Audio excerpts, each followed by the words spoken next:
In the previous application windows we have created, we use the window builder swing. Okay, we go here and then we click swing, we choose swing and then application window, or J-frame, the one we have used when we create the recipient's frame. Remember the receiver's frame last time, the one for Maria Clara. Okay, we use this one, swing J-frame, to create that frame or window. But for the sender, we use application window.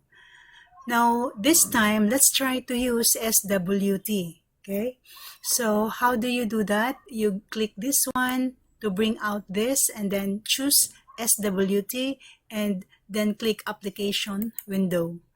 Say the name is temp, then we click finish. Okay, so all of these are automatically generated, the code. So there are two imports from Eclipse SWT widgets display components and the shell, okay, the container of the components. So okay, basically that is the code, and I already created for our next application a shape calculator. Okay, this is created using SWT application window, just like this temp. Okay, how do you know that?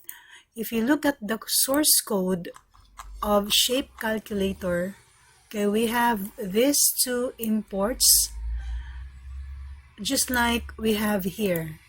Okay, and then we have here also a data field, which is a protected data field shell. Okay, so we have that also here. And all the rest of this code are generated when we add all of these components on the frame. Okay, so what are the components we added?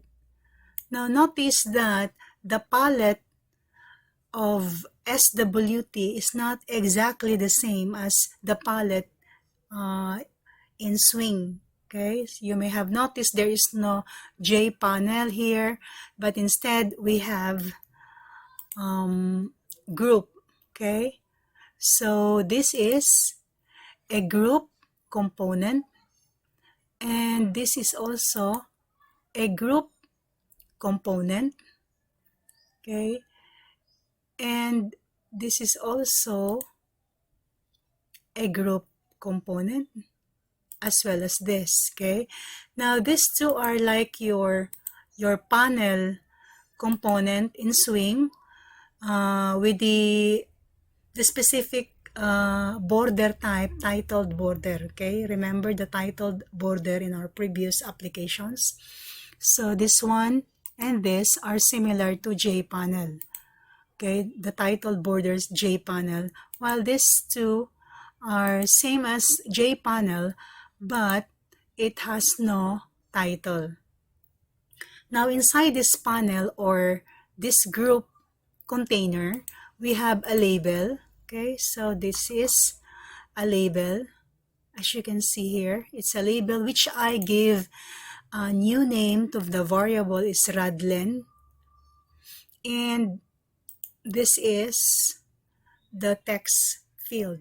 Okay, this is a text field. So this is the label component, the text component. Okay, and this is radio button and another radio button, and in this group we have two check buttons. So this is the type or the component. Okay, one check button with a title or label area, another check button with the label circumference.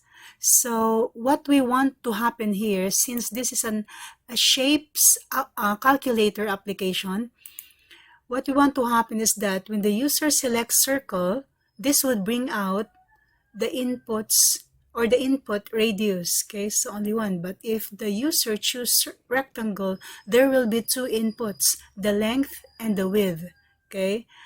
But initially, the width, the second input for rectangle is not visible.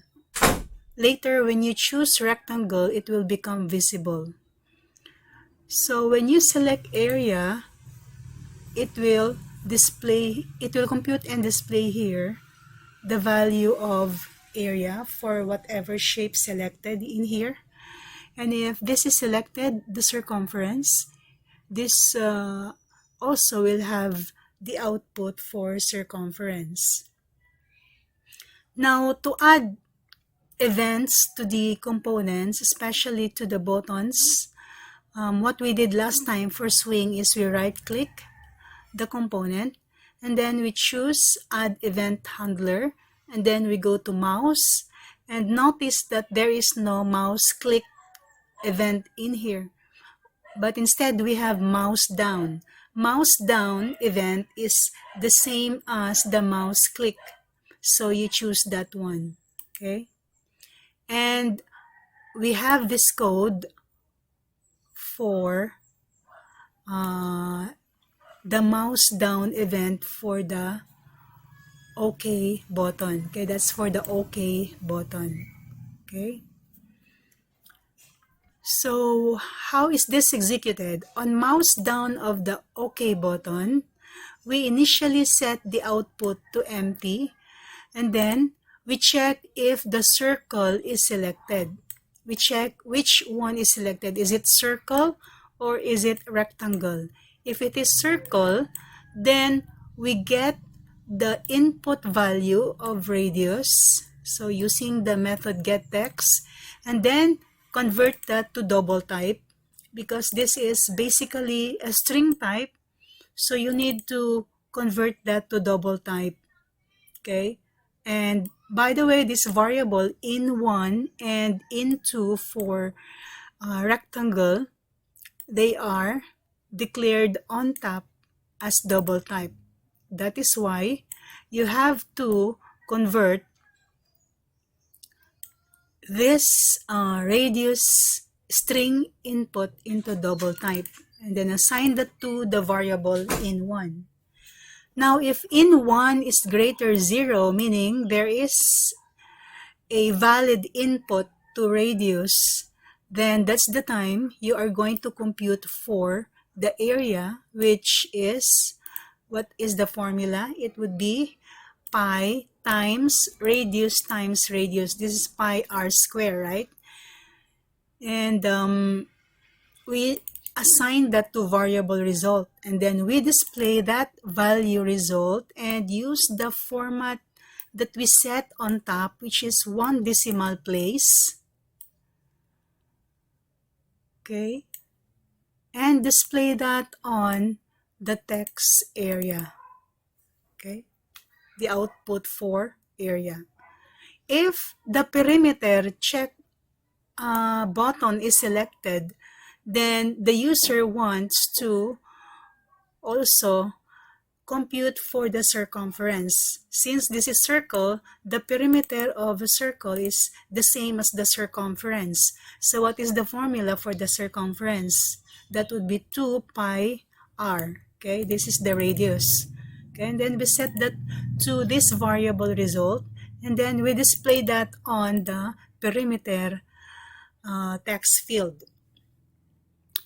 On the other hand, if what is selected is rectangle instead of circle, then you need to have two inputs. Okay, you get the text from the first input text field and convert that to double type, and then we get the text from the second input, which we call as text width, and assign that to N2. So this is the length and this is the width of the rectangle. And then we check if both are greater 0. Okay, so we only continue our computation when the two inputs for length in 1 and width in 2 are greater 0. And then if the area is selected, meaning the user wants to compute for the area of rectangle, then you use this formula, length times width, and then you set that or display that on the text area. If the perimeter check button is selected, then what is the formula for the perimeter of a rectangle? It would be 2 times the length plus 2 times the width. And then we display that result in the output text field. Now, we just use try catch in case there are some exception or runtime error that occurs. We can catch it. We do nothing, but it will allow our program, our application to continue running. For the other button, which is the exit, okay, so again, we add event to this by going to right-click the component, and then go to add event handler, mouse, and again, we use this mouse down, equivalent for mouse clicked in swing. And you simply want the application to exit. Okay.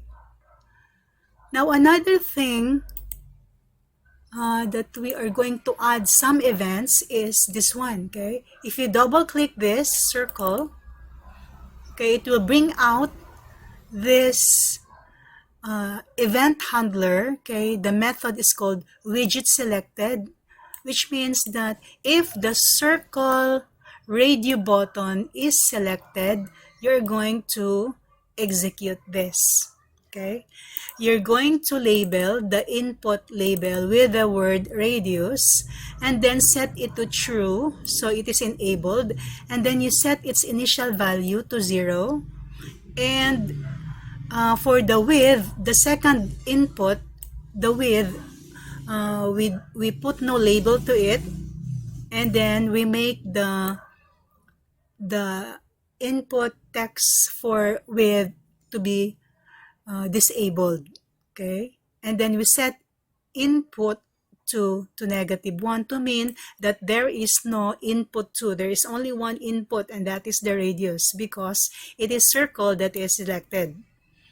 And then the second input for the width will be disabled and not visible. This will only be enabled and visible when the rectangle radio button is selected. And for the text area and the perimeter, we initially set them to empty. And for the perimeter label,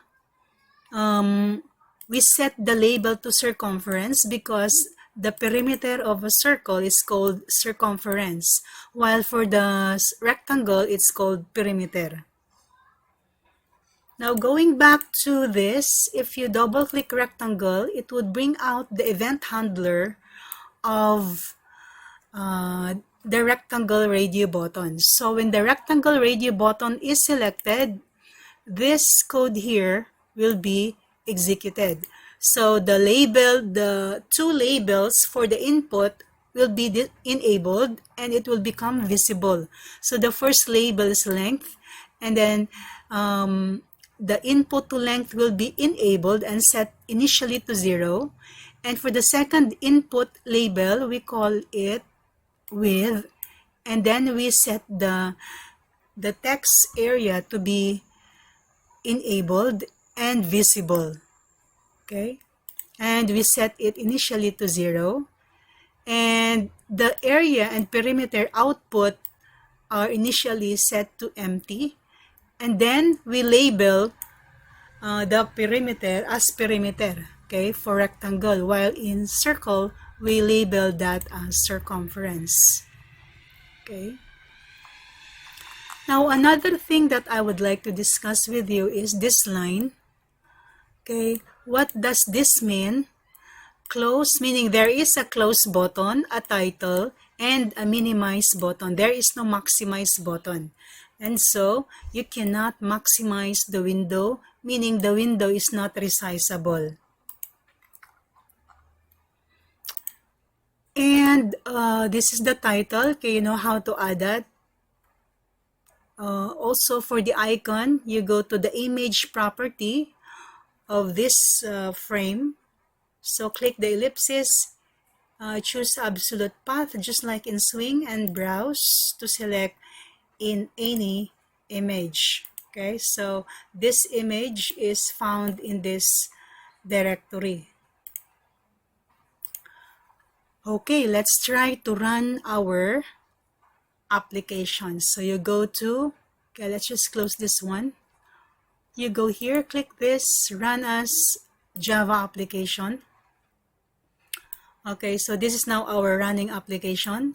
So as you can see, what is initially selected is circle, and so it brings out only the radius input. Okay, so say it's 2, 3, click OK. So this is the area and this is the circumference. If we select rectangle, take note that this is a group radio button, so only one of the 2 radio buttons will be active at a time. So when we choose rectangle, we have this length as a 5 and this is 6, and click OK. We have area and perimeter, okay, value. If we uncheck perimeter, it will only give us area. If we uncheck area and just perimeter is checked, it will give us only the perimeter. Okay, now what happened to the label of width? Okay, let's try to exit this one for a moment. Okay, so remember the problem that we have last time. The width label for the second input when we choose rectangle is missing. Okay, it does not appear. So what we add here is this line to make the label of the width to be visible. Okay, so it's not just enough that you enabled it, you have to make it visible. So this is newly added, okay, this line here. So we save that and then try to run our application again. Okay, so when we choose rectangle, there you have the length and the width labels. So if this is